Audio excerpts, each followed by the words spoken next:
Kick off this session. So good afternoon, everyone. Hope you all are well. And thank you for taking your afternoon and joining us on this missing piece in your cloud offering. My name is Peter McCleavery.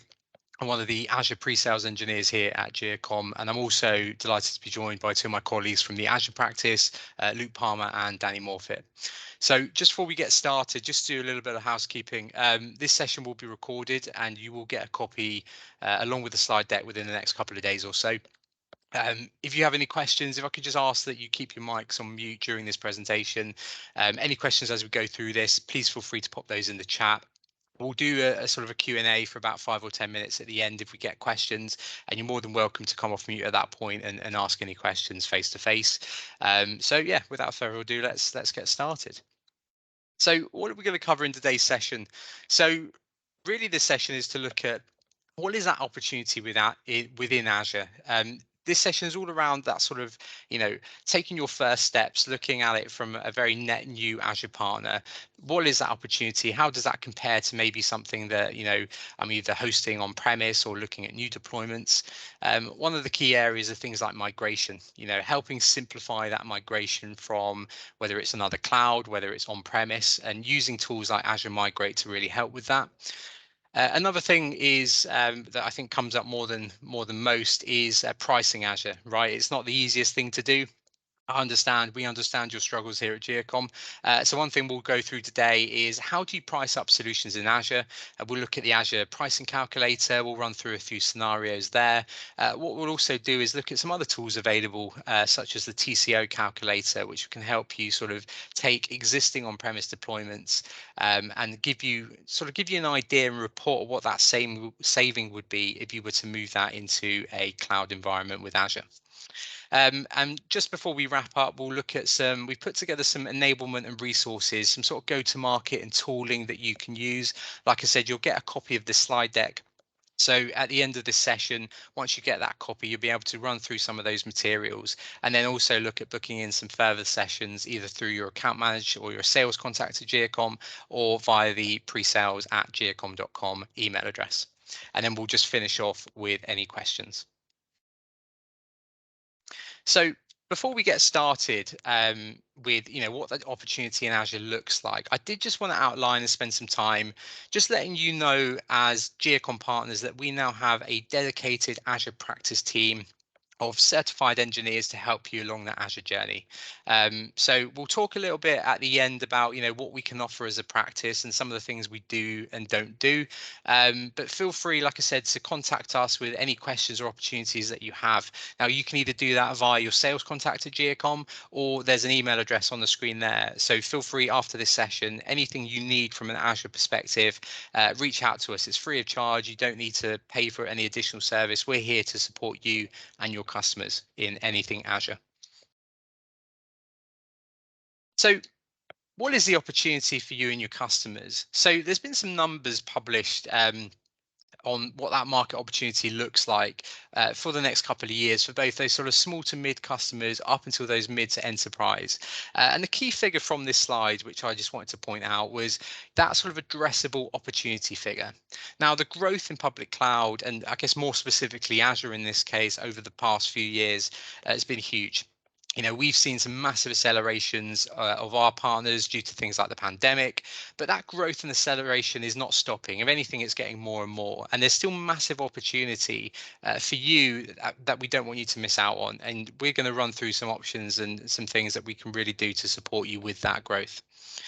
Whether that's migrations from on-premise data centers, or it could even be, brand new deployments to take advantage of some of the great technology within Azure. So things like, Azure Virtual Desktop for virtualization platforms, or even, security offerings or, compliance offerings such as Microsoft Sentinel or Microsoft Purview. There's lots of different options available in Azure, and we'll run through a few of those today.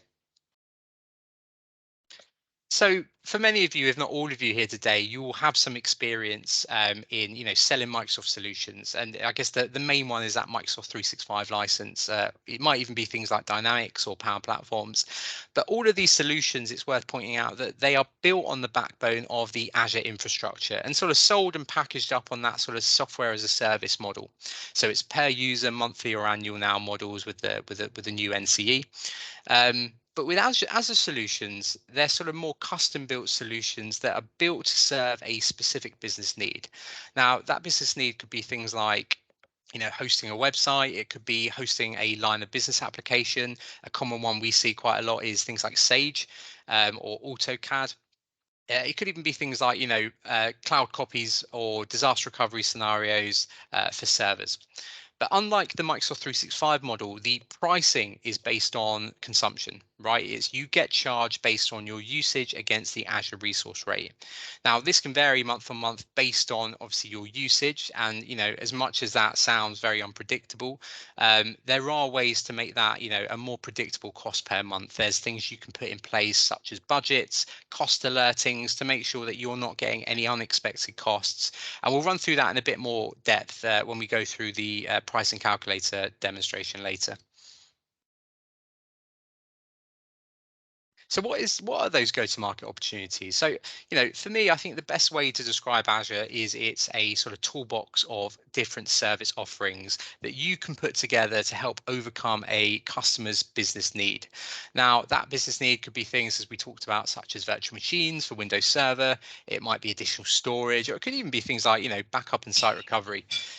Azure have hundreds of different services to support you and your users. Now, because it has lots of different offerings, it's quite easy to become, confused or, not really know, where is that opportunity. So what we've done is outlined what we think on this slide is some key sort of or what are the biggest sort of partner growth opportunities within Azure from our existing sort of Azure base.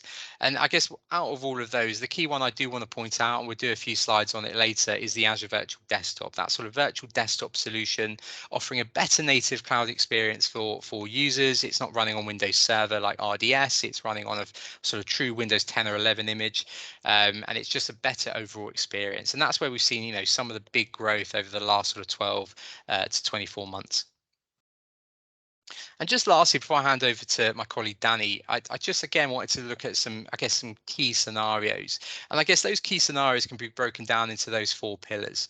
So one, you've got identity. Now, users that you have will likely, as I said, have a Microsoft 365, so they exist as cloud users in Azure AD. They may even be, directory synced from ADDS, to Azure Active Directory, and for things like single sign-on for applications. You've also got things like data backup and disaster recovery. So being able to offer cloud backup options along with a scalable disaster recovery plan to keep those workloads, up in the event of, a disaster. You've also got things around, hosting websites and apps, using the technology in Azure.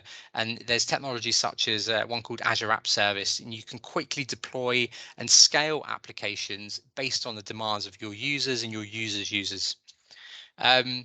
And the last thing is, deployment of VMs, whether you've seen how quick that is, but you can spin up virtual machines in Azure within minutes. And again, they can be used to host, those line of business applications. They might be used for any sort of Windows Server SQL databases, but that process is done, very seamlessly, very quickly, and you can scale based on the demands of your users. So I'll now pass over to Danny, and he'll run through some options with the cloud computing models in Azure. Thanks, Danny. Thanks, Pete. Yeah, so your cloud computing models, so the main ones that you've mainly got is the IaaS, so your infrastructure as a service. So this would give you the most control over your infrastructure, but you'd also have the most responsibilities, for example, managing your virtual machines, your operating system, your application, etc. Then you've got your PaaS solutions, so your platform as a service. This should be things like your managed storage accounts, SQL database, Cosmos DB, etc. Where all of the underlying infrastructure is still there, but it's all managed and you don't see it, and you've got less responsibility. And then you've got your SaaS solutions, so your software as a service, so things like 365. Again, all the underlying infrastructure is still there in Azure, but that's just managed and you don't see it. See this in a bit more detail in the next slide. So your cloud versus on-prem. So with on-prem, obviously you're responsible for everything, right from your storage, your networking, laying all your cables, building the servers, etc. But obviously, as you're moving your workloads into Azure with infrastructure as a service, you've still got the same level of control of your infrastructure as you would on-prem, but you're not managing all the underlying physical data center or networking. your level of responsibility basically comes in from managing the virtual machine up through the operating system, the runtime, application data. And then, as you can see, with platform as a service, your level of responsibility shifts again. What you manage doesn't come until the application and the data, so they're the two main things you want to worry about. Everything else there is managed by Azure. And again, with software as a service, like I say, things like 365, your SharePoint, etc. All of the infrastructure is managed via a node. You've got to worry about is your actual data. So why would you consider the cloud? So your first one is probably your agility and speed. Having the ability to quickly spin up a server for your workload without having to worry about ordering a server, waiting for it to get delivered, installing it, building it, etc. You've got everything you need at your fingertips. And you've got your elasticity, so having the ability for your infrastructure to grow as your business will grow. So it's being able to scale up the size of your VMs as you need more compute power, etc. And in your economics, so this is your capital expenditure versus operational expenditure. So instead of needing all the money and facilities to build an actual data center for your business, you can quickly provision what you need for your requirements and only pay for what you consume.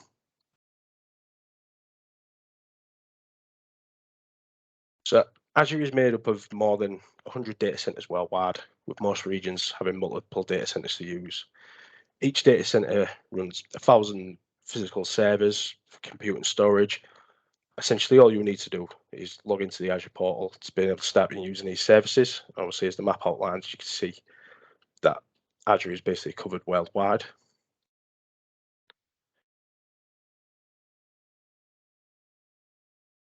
So what does a cloud look like? So this is essentially what the cloud looked like.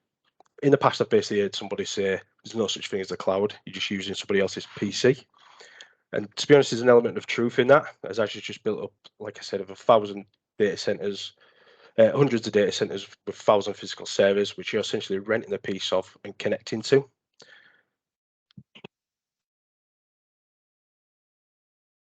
So the examples of the workloads that you'd be using in Azure. So you're on and off. This would be for scenarios where things like your virtual machines don't need to be switched on all of the time and can be turned off during periods where it won't be used. For example, something that only needs to be running during business hours. This will save you money. Again, it's consumption based, so you only want to be using what you want to be paying for what you need to use. And obviously, so turning things on and off when you don't need them is a good way to save that money. So they're growing fast. So easily scalable resources means you can start out small, and you can grow your infrastructure can grow as your business grows. And then unpredictable bursting, so things like auto scaling can help you deal with periods where you may need more compute power for a time period. So you can figure this to scale out and add additional VMs when needed, but then scale back when the CPU usage levels back out. And a predictable bursting, things like burstable VMs can help in scenarios like, for example, if maybe you've got an office check-in and out application, it may need CPU burst at the beginning and the end of the day, but it doesn't actually need a lot of compute power running through the day. So in this scenario, things like that would help. So replication and high availability. So with your storage accounts, you essentially choose one of these replications. So LRS, by default, Azure has 3 copies of your data within a single facility. Then you've got ZRS, which is 3 copies of your data replicated across 2 or 3 facilities. And then GRS, which is 6 copies of your data, 3 which are in the primary region and 3 which are in the secondary region. And then RAGRS provides you read access to the data in the second region. You also have GZRS, which is a mixture of ZRS and GRS. For example, 3 copies in the primary region replicated across 3 facilities, and an additional 3 copies in the secondary region. So availability zones expand the level of control you have to maintain applications and data on your VMs. An availability zone is a physical separate zone within an Azure region. There are 3 availability zones per supported Azure region. Each availability zone has its own power source, network, and cooling. Designing a solution to use replicated VMs in zones can protect your apps and data if a single data center goes down. If one zone is compromised, then replicated apps and data are instantly available in another zone. And then you also have like disaster recovery. So Azure Site Recovery can help ensure continuity by keeping your business and apps and workloads running during outages. Site recovery replicates workloads running on physical and virtual machines from a primary site to a secondary location. So when an outage occurs at your primary site, you can fail over to a second location and access the apps from there. After the primary location is running again, you can fail back to the primary. So taking advantage of your availability zones and disaster recovery will help increase your SLAs, as you can see in the image in the bottom corner. A single VM, you're looking at 99.9% SLA. And then if you take advantage of your availability sets and availability zones, you can see that SLA go up and up. I will now hand over to my colleague Luke, who will go over some things around Azure Virtual Desktop with you.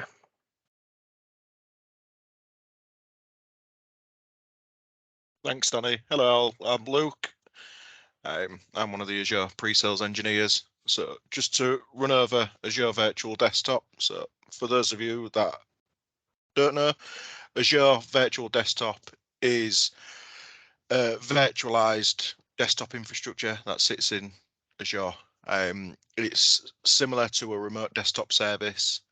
The only difference is you don't manage the hardware, it's managed by Microsoft.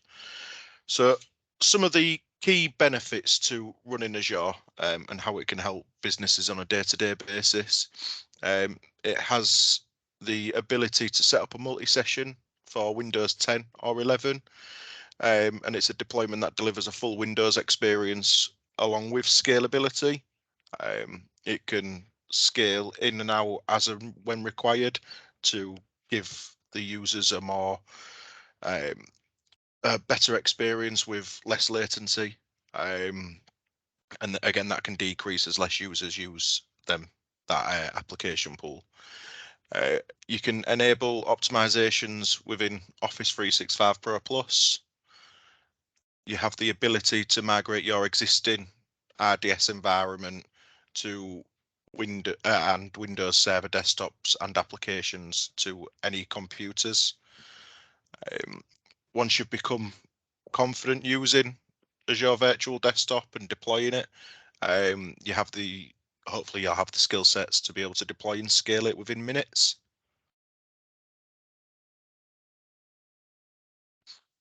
So Azure Virtual Desktop partner opportunities. Increases margins and customer values while lowering costs when you help customers move from on-premise virtualization to Azure Virtual Desktop. Some of the key areas for our partners is being able to increase your profit margins and your incentive rates.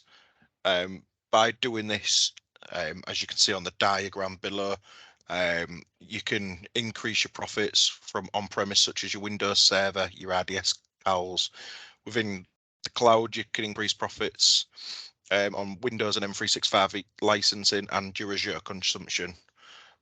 In turn, you can also decrease infrastructure costs by reducing your CapEx, moving your physical infrastructure to Azure, and you can also decrease your costs within the standard environment.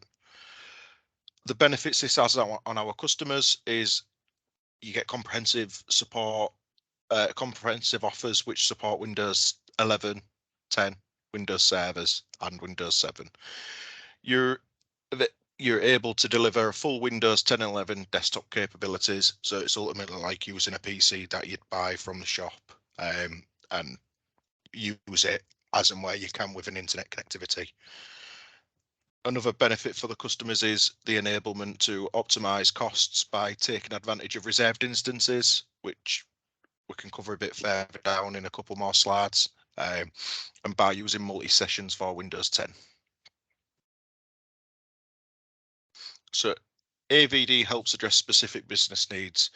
So some of the key areas which AVD can help with is highlighted below with your security and regulation, elastic workforce, remote employees, and specialized workloads. So these all areas all work hand in hand with each other. Since Azure's come and COVID's happened, a lot of businesses have been working more remotely, having that flexibility to work here, there, and anywhere. We've seen an increase in businesses using the bring your own device model, and also having an increase in short-term employees, contractors, and partners accessing other people's environments when they need to on a daily basis. So with all of these, security is quite critical. Azure Virtual Desktop, along with all Azure products, have security standards set to very, very high standards, meeting regulations across the board. So we're able to bring them all together and give the best opportunities and environments for our customers, which in turn makes them happier customers and more likely to retain them custom.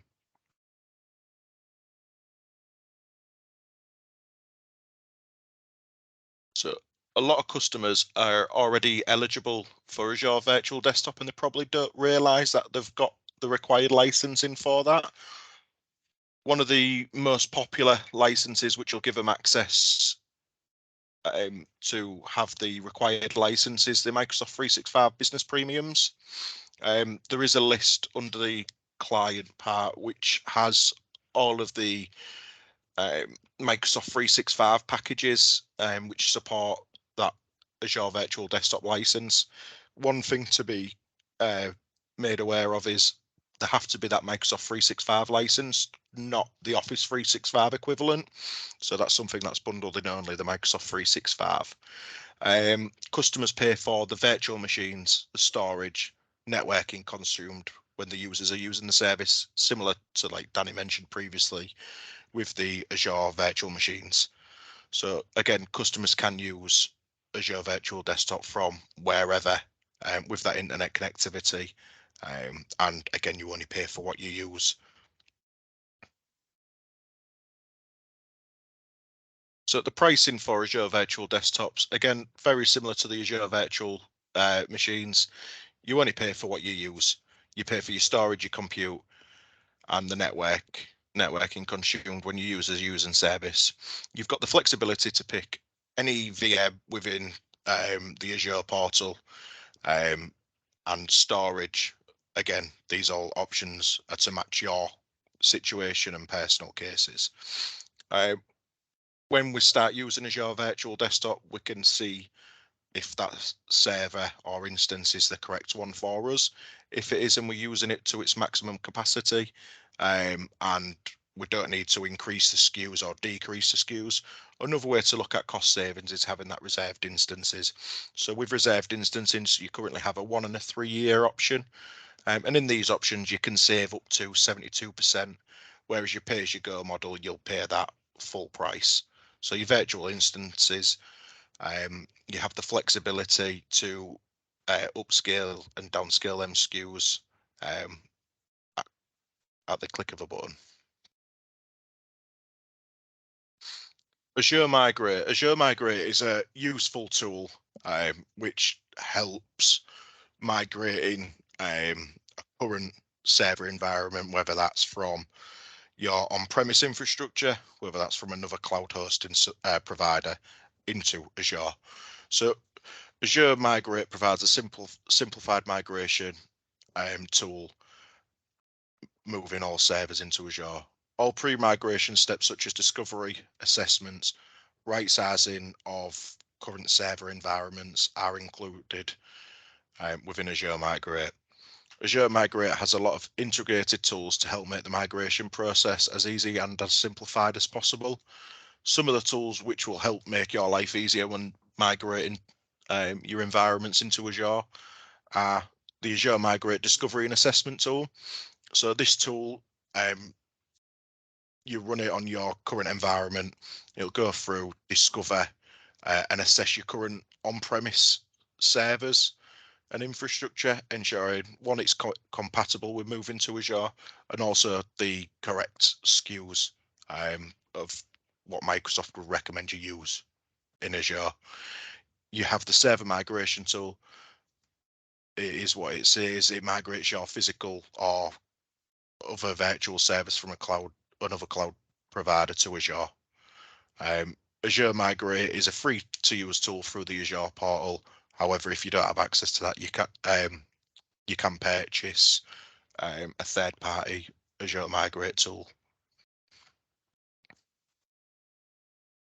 Windows Server migration. So as it currently stands, the opportunity for our partners is more than 70% of the world's on-premise servers run a Windows server. So the solution is Windows Server plus Azure is better together. You can offer hybrid solutions, offer to migrate them full Windows Server estates into Azure. With that, we have other offerings such as disaster recovery, backup, storage, integrated identity, modern management, Windows Admin Center, and the list goes on. The go-dos for our partners is migrate them Windows servers to Azure virtual machines. It's one of them where we can do a server at a time. If we've got customers that have large estates, we can put one server up there and take it small at a time. Got other situations where people just want to get up and move to the latest technologies. All things from moving one at a time to a large quantity of servers. There's opportunities and options to make it as easy as possible for our partners. Attachments. So we've got Azure Security, management of migrated VMs. Again, these are add-ons which we can add on to our servers in Azure. And finally, we've got the help customers save money with the server subscriptions and extended security updates. Obviously, saves our customers in turn. Everybody's happy when they're saving a bit of money.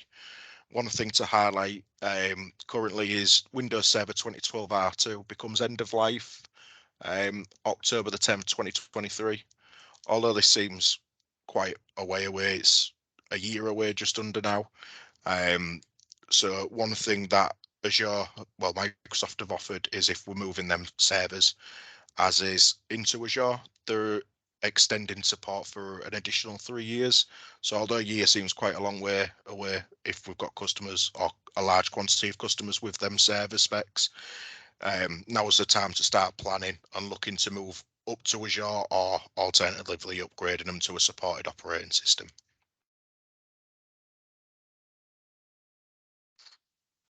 Again, very similar to the Windows Server migration, we've now got the SQL Server. So the opportunity is 1 in 3 on-premise databases is a SQL Server.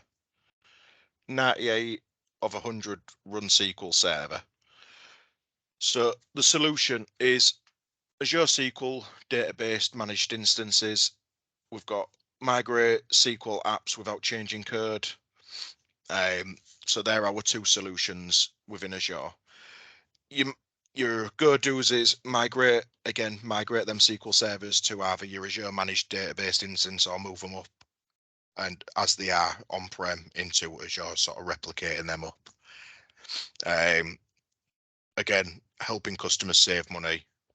Everyone's happy when they can save money.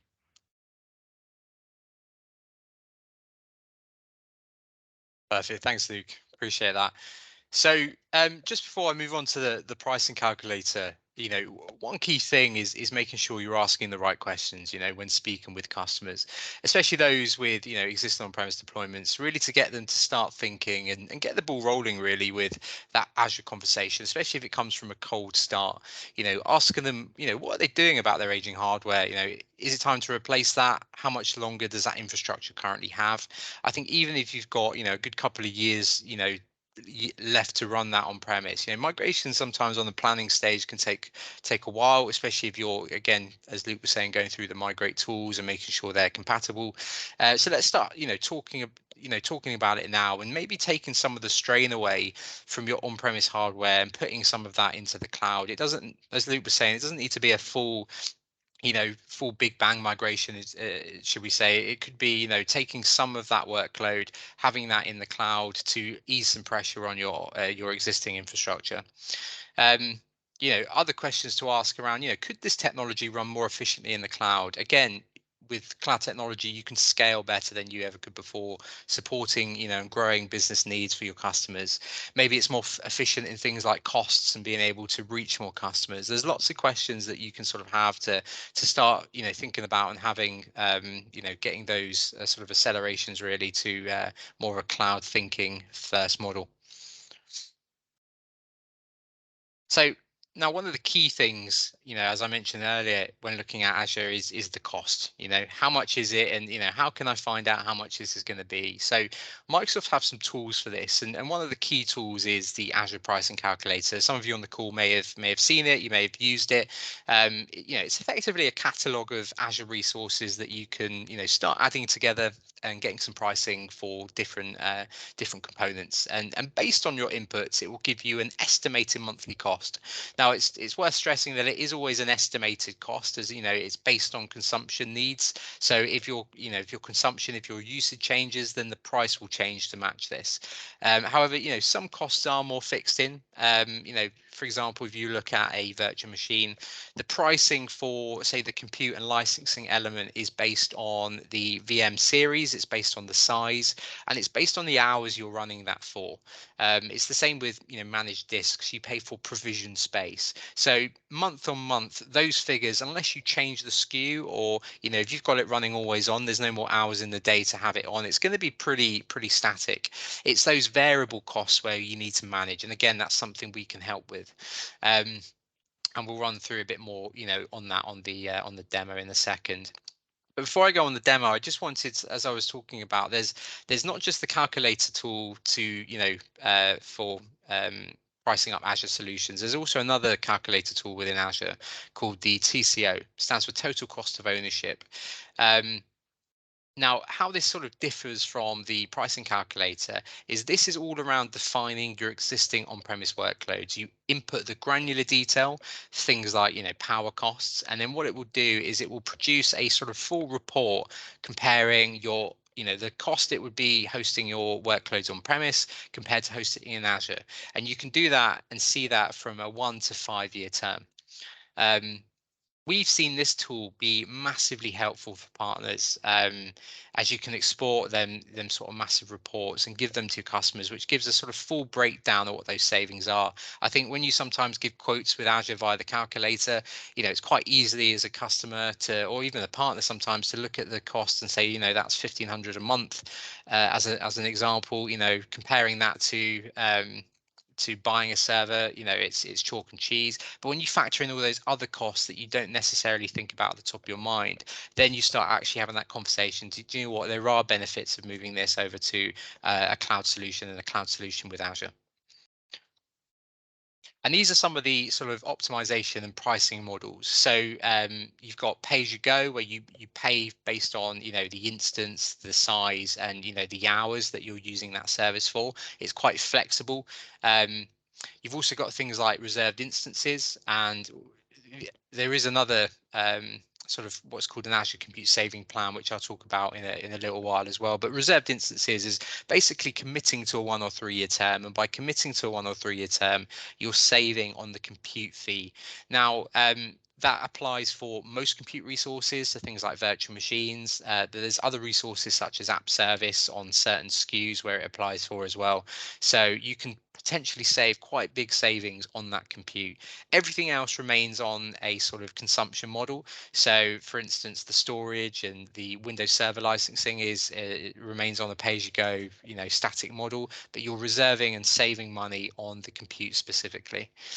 And another thing more specific, I guess, to licensing is, do you have existing licenses with software assurance? And if you do, you can almost use those and port them over to save some big savings across both Windows Server and SQL licenses. I think from most conversations we have with a lot of partners, potentially that you don't have software assurance licenses, but there are another alternative to that with something called Azure Server Subscriptions. So the idea of server subscriptions is, again, it's a 1 or 3 year term where you pay upfront for these licenses, and you can save, again, some big savings on both Windows Server and SQL, especially if you're running big sort of Windows SQL Standard or Enterprise Edition licenses. So what I'll do now is let me stop sharing, and I'm going to go over to the pricing calculator and do a quick demo of the tool.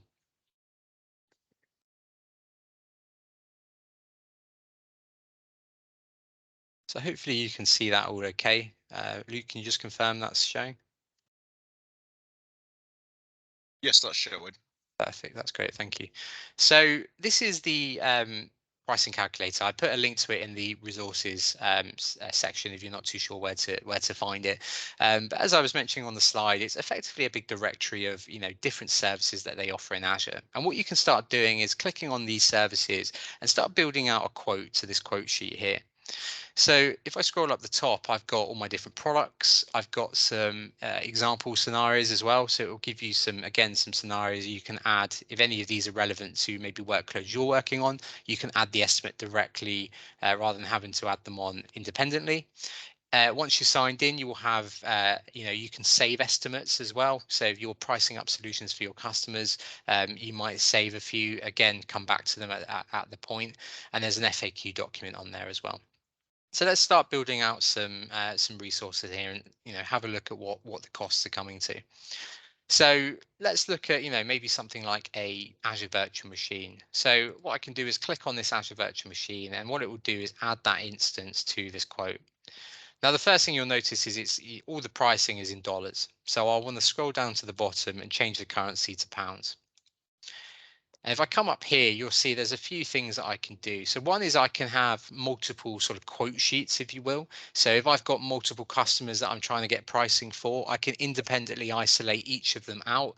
I can give them names. So I can call this a heat customer.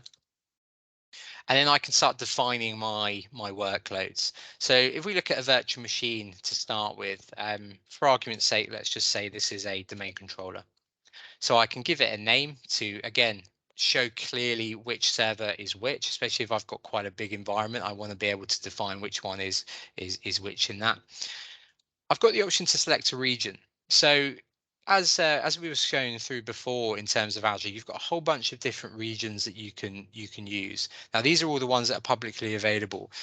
So in the UK, for example, you've got UK South and West, but as you'll see, there's a whole bunch of different other options. So if you've got customers maybe that have offices in other geographies, other locations, you can put that data close to them where they are. It's not like a 365 where it's the data is solely in the in the UK. You can, for latency reasons, you can have it effectively wherever you like.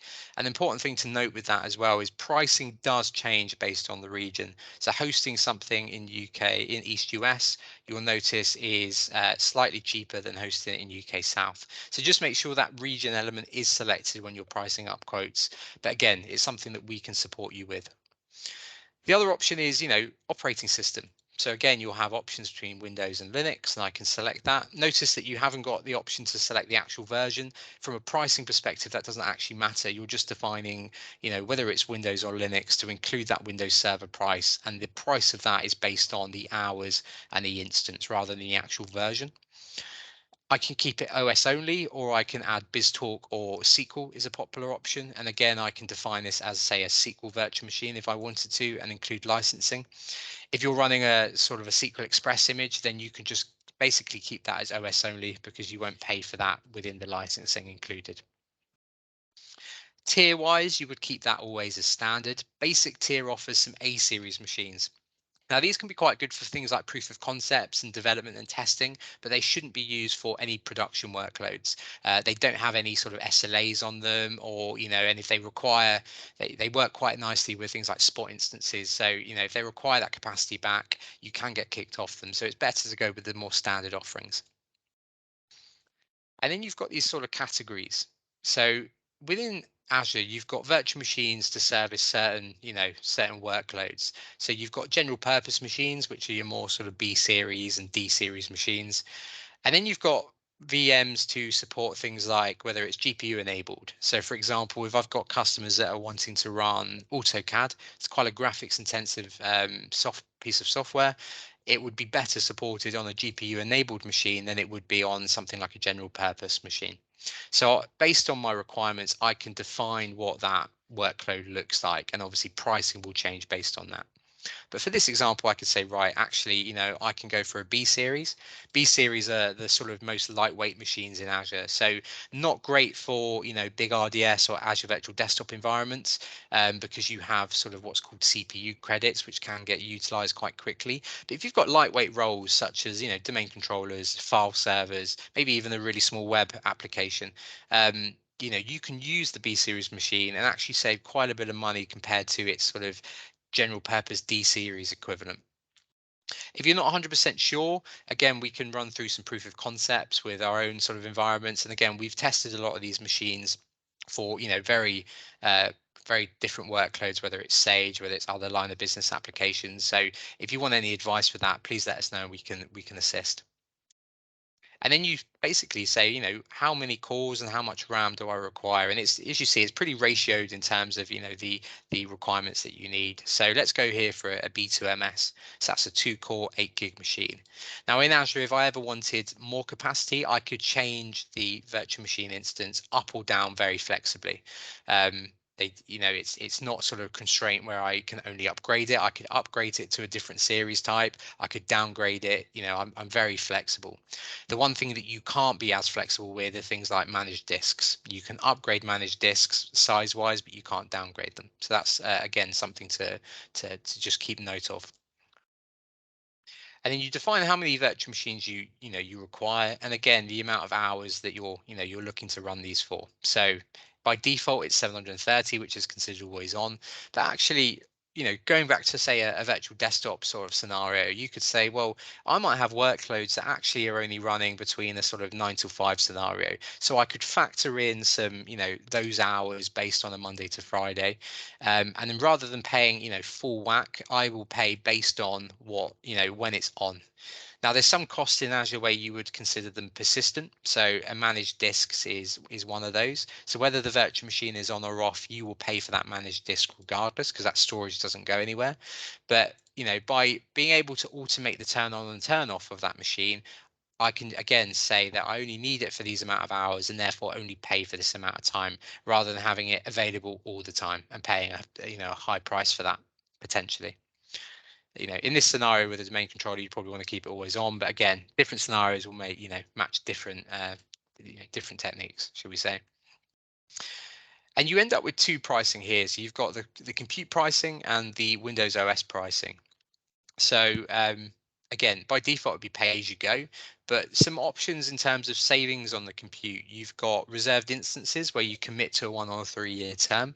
And again, they are, you add the RI through the cloud market. And you can have, again, on a 1 year, 40% saving, on a 3 year up to a 62. And there's this new compute saving plan which has just been announced over the last month or so, and the idea with that is, rather than you having to order reserved instances for a specific resource, a specific size, instead you can order within the Azure portal a compute saving plan, commit to an hourly rate, and have that applied to all compute resources that are eligible in all regions. So that's another option that you could look at from a saving perspective. So as I was saying before, in terms of, price predictability, if I look at this B2MS, always on, pay as you go, this is pretty much top end. I mean, I could, for argument's sake, put 744 hours in there as a 31-day month, but the pricing here, that's never going to be more than that for both the compute and the operating system. The only reason it would increase or maybe decrease is if I change the instance itself. Obviously, if I upgraded that, the price would go up. If I downgraded that, the price would come down accordingly. All right. And then with the managed disk, again, you pay for provision Let me space. check. So sorry. Sorry about that. Again, you pay for provision space. So again, unless you're upgrading that size of that disk, that's always going to be what you pay per month. The one variable in all of this is, and again, not just for virtual machines, but in Azure in general, is that bandwidth, right? It's, and there's two sort of types. There's inter-region bandwidth costs when you're, peering traffic from, say, one virtual network to the other. And the other is just, pure up egress charges that you get. So anything going into Azure, you don't pay for, you pay for the storage, but anything coming out, you will pay for that on a per gig. Now you get 100 gig per month free of charge. And then following that, you will have you'll pay on a per gig model, and that's around about 7p per gig. Like I said, unless you've got existing workloads to run off, this could be one thing that's quite hard to predict. But what we can do is, again, we've worked with lots of different customer scenarios, whether it's virtual desktops, whether it's SQL, whether it's anything. We could sort of have a look and give you some suggestions of what that bandwidth is likely to be. Obviously we can't know for sure, but what we can do on top of that is add things like costing alerts, so we can be able, day by day, be able to track that figure. So all of a sudden, if you're getting spikes within month, rather than get to the end of the month and have this big unexpected bill, we can have a look at that and say, actually, right, okay, it's gone up on this day. Let's have a look, see what's caused that, and let's see if we can bring that down. So there's lots of different ways like that we can help support you with those workloads.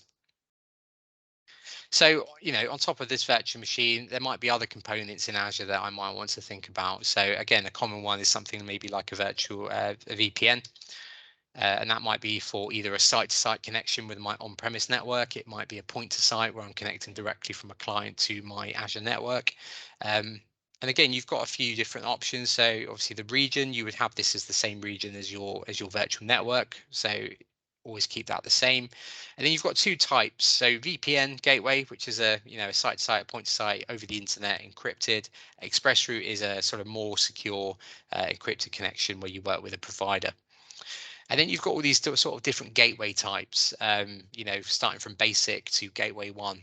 Now, again, if you want to sort of, really work out which option out of these are going to be best for me, if you click on the eye up here and go to pricing details, one thing you can do is it will outline all the different SKUs that are available for the gateway. It does this for other resources as well. So you can come in here and say, okay, well, based on my requirements, I've got bandwidth as 100 meg, I might need more than that. So you can sort of come in here and work out actually, this is probably more of a favorable option over this. And if I ever need to upgrade that, again, I can upgrade it based on my needs. And again, you would input the hours that you're working with here. And one last thing you might think about is things like, backup is a good example. So Azure has its own sort of Azure backup solution. And again, it's sort of defined on two key core costs. So one is for protected instance based on use space. So I could input my use space here to get a figure for that. My backup policy then is based on my second cost. So, the default policy is 30 days, but I can, edit this as much as I'd like. So I could have 180 days of daily copies. I can maybe have some weekly copies, monthly or yearly, and I can, increase my resource snapshots from 1 up to 5 days. And then from there, I can say, well, okay, how often is this data changing? How often is the churn? Is it low? Is it moderate? Is it high? And then based on that, it will, work out accordingly what that price is going to be per month. With redundancy, it's worth pointing out on the recovery services vault, which is where the backups are stored, the default option is GRS. Now you can change that to locally redundant to save some costs, but it's something you would need to do prior to configuring the backup. So that's just a quick run through of the calculator. Like I said, it's hard to go through every single scenario, but what I would suggest is if you've got specific customer needs, reach out to your sales contact, reach out to us in the cloud practice, and we can run through this in a bit more detail. Take some of your customer scenarios and get you some pricing, and not only that, work with you and build up some sort of high level architecture designs to make sure that you understand how it works from connectivity, how it works from scaling, all of that good stuff we can assist with. And just the last thing on the pricing point is obviously once you've got the pricing, I mean, if you work through the Azure practice, we can put together official documentation for you, official pricing. But if you want just to come in here and work out, you can export these and share these with your customers if you want to as well. The pricing on here is RRP, and you do get 8% off the RRP rate through Geocom. Perfect. I'll just stop sharing and then I'll go back to the presentation and just finish off the last couple of slides.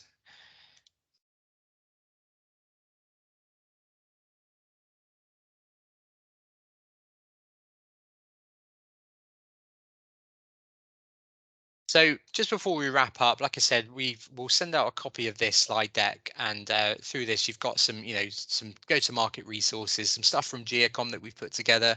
So we've got our own sort of Azure hub. We are working on creating a secondary platform as well to sort of go on top of this. But at the minute, we've got things like technical videos. We've got white label material that you can use. We've got different sort of programs, access to Microsoft programs such as Fast Track. All the tooling is in there that we discussed today, from your Azure Migrate options, the toolkits, all the TCO and pricing calculators, and all your saving options, especially if you want to see how it compared to, say, other clouds. There's some good links on there to look at as well. And just lastly, before we go to questions, we touched on it on the first couple of slides in terms of, who we are as an Azure practice team. And, Geocom have put some big investment into Azure, and, some of our plans in terms of the next sort of next FY and, moving forward is to really help and accelerate partners into, the Azure cloud journey. We break it down into sort of, again, two pillars. One is from a sales specialist point of view, where we will help you with your sort of go-to-market strategies, with the pricing, your growth plans. And then from an engineer point of view, myself, Danny, and Luke can look at doing sort of those technical scoping calls, just like I was going through on the calculator. We can run through some proof of concepts, put together some environments for you and have, let you play around with them, help you have a sort of better understanding of how they work, both from an MSP setting them up and obviously from an end user, using them as well. And we can also offer things like virtual and in-person training, obviously the ones like we are doing today, but we can do that for your internal teams. We can do that for, whether you've got specific customer opportunities of a certain size, we can maybe look at supporting you with those. Anything you require, like I've been saying throughout this, reach out to your sales contact to Geocom. Anything you need from an Azure side, Geocom are here now to support you with that. So thank you so much for taking time this afternoon, and we'll finish off with, if anyone has any questions, we'll run through that. Thank you.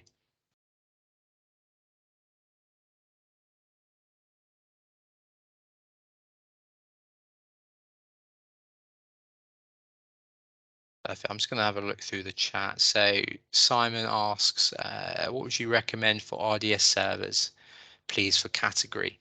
So I think, generally you'd probably look at something like a D series, and the most common ones, like, again, something like a DS. So, depending on the cores and RAM you need, a D4S, which is a 4-core 16 gig. But D series are generally, supported for most general purpose remote desktop services, but it does really come down to the application that you're running.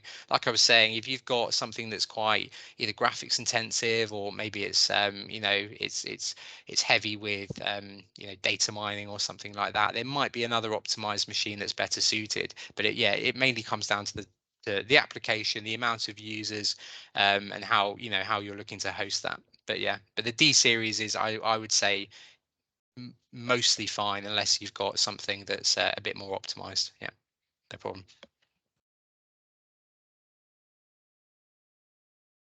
So I'll stay on until sort of 3 o'clock. So again, if anyone has any questions, please feel free to again, you can stay on and ask those. If not, again, all I can do is thank you so much for taking the time this afternoon and joining me. I really hope that was that was useful, and you can take something away from that. And I just stress, obviously, anything you need moving forward, presales@geocom.com. Give us an email, and we'll come back to you, and we can support you with any Azure needs that you have. Thank you.